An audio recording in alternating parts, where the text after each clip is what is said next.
So hello guys, आज का हमारा वीडियो है MCom sem 1 marketing management IMP questions. ठीक है, तो स्टार्ट करते हैं यूनिट 1 से। यूनिट 1 है मार्केटिंग के ऊपर, तो उसका एक बार एक डेफिनेशन आप पढ़ लेना। उसके बाद 2-3 मेन चीज़ें, स्कोप, कंसेप्ट्स और भी 2-3 चीज़ें वो पढ़ लेना।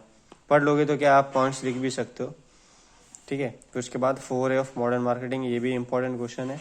Steps in marketing, one of the MP questions.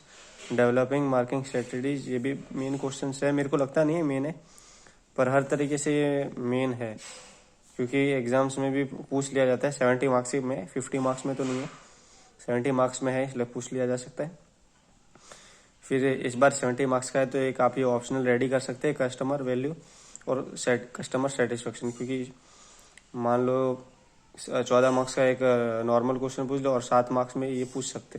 ठीक है, उसके बाद है यूनिट 2, ये है कंज्यूमर बिहेवियर पे। जैसे मैंने आपको बोला था, उसका मीनिंग पढ़ लेना। और ये फैक्टर अफेक्टिंग बहुत इजी है, एक बार पढ़ लोगे ना, मतलब पॉइंट्स बना के पढ़ना। जो भी आप चीज़ें पढ़ रहे हो उसको पॉइंट्स के हिसाब से याद रखना। ठीक है, मैं आपको अगर आपको डिटेल वीडियो चाहिए कोई भी टॉपिक पे तो बता देना, मैं एक्सप्लेन कर दूंगा। फैक्टर अफेक्टिंग पढ़ लेना, इंपॉर्टेंस पढ़ लेना। ठीक है, फिर उसके बाद है बाइंग डिसीजन प्रोसेस, ये भी मेन क्वेश्चन है। अगर आप कोई दूसरे वीडियोस भी देखते होगे उनमें भी पता होगा, ये क्वेश्चन आईएमपी है। फिर ब्रांड के मीनिंग और इट्स एलिमेंट पढ़ लेना। इम्पोर्टेंट ऑफ बिजनेस भी कंज्यूमर बिहेवियर, ये भी आईएमपी क्वेश्चन है। फिर ऑप्शनल में मैंने 2-3 क्वेश्चन रखे हैं, जिसमें है कॉम्पिटिटर्स के ऊपर। ये मेरे शायद ही किसी ने बताया होगा, जहाँ तक मैंने देखा है नहीं बताया, कि कॉम्पिटिटर्स के आइडेंटिफाइंग और एनालाइजिंग इम्पोर्टेंट नहीं है, पर आ सकता है, एक बार पढ़ लेना। अगर एक दिन पहले पढ़ रहे हो तो मत पढ़ना। ठीक है, फिर प्रोडक्ट पोजीशनिंग एक बार पढ़ लेना। ठीक है, ये भी मैंने इसलिए बोला है कि एक बार पढ़ लेना, अगर एक दिन पहले पढ़ रहे हो तो। फिर है यूनिट 3 फैक्टर्स अफेक्टिंग, ये हर को अगर कोई भी चैप्टर में फैक्टर अफेक्टिंग आ रहा है ना, वो एक बार पढ़ लेना, क्योंकि ये मेन क्वेश्चन होता है, factor affecting product mix decision. ठीक है, फिर सेकंड है प्रोडक्ट और प्राइसिंग का meaning, characteristic, strategies, important and all. ठीक है, वारंटी और गारंटी का डिफरेंस पढ़ लेना। ठीक है, डिफरेंस क्यों मैं बोल रहा हूँ कि डिफरेंस आप पढ़ोगे ना, उसमें आपको सब समझ आएगा, मीनिंग आ जाएगा, स्कोप आ जाएगा, कि उन दोनों में क्या डिफरेंस है वो भी आपको समझ आ जाएगा। फिर स्ट्रेटेजी ऑफ प्रोडक्ट मिक्स, ये भी इंपॉर्टेंट क्वेश्चन है। पैकेजिंग का इंपॉर्टेंस, डेफिनेशन भी पढ़ लेना, डेफिनेशन, इंपॉर्टेंस और कैरेक्टरिस्टिक्स एक बार पढ़ लोगे आ जाएगा। बहुत ईजी टॉपिक है, ऐसा कुछ नहीं है कि आपको पहली बार पढ़ोगे और कुछ समझ में नहीं आएगा। बस एक बार है कि आप उसको मन में समझ लो, उसके बाद खुद के पॉइंट्स में एक्सप्लेन कर दो।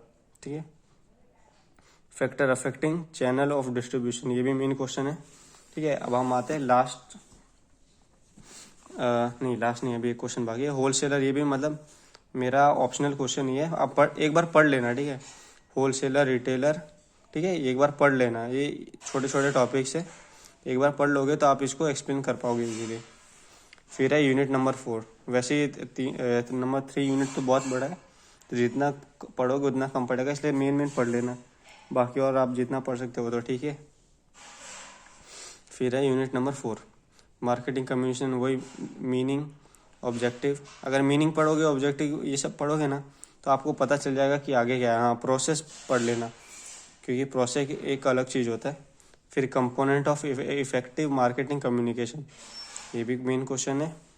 Difference between product and service, ये भी मेन है। और ये दोनों टॉपिक पे उसके टाइप, कैरेक्टरिस्टिक्स और मीनिंग एक बार पढ़ लेना।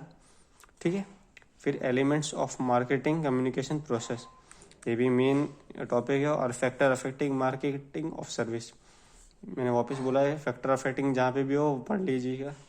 ठीक है, और इसके बाद अगर आप चाहते हैं कि मैं कोई वीडियो बनाऊं, या फिर आपको कोई ऐसा टॉपिक है जो समझ नहीं आ रहा है, जो मैं आपको एक्सप्लेन करूं, तो या तो आप हाँ वीडियो के नीचे कमेंट कर देना कि मेरे को ये वाले सब्जेक्ट में मेरे को ये टॉपिक समझ नहीं आ रहा है, मैं आपको एक्सप्लेन कर दूंगा। ठीक है, और बाकी तो इतने ही इम्पोर्टेंट क्वेश्चन है, एक बार पढ़ लेना।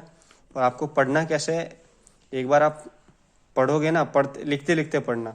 अगर आप लिखते लिखते पढ़ोगे तो आपको समझ आएगा कि आप क्या कर रहे हो, और वो समझ आएगा तो फिर आप उसी क्वेश्चन को आप अपनी लैंग्वेज में लिख सकते हो। ठीक है, तो आज के लिए इतना ही था, थैंक यू।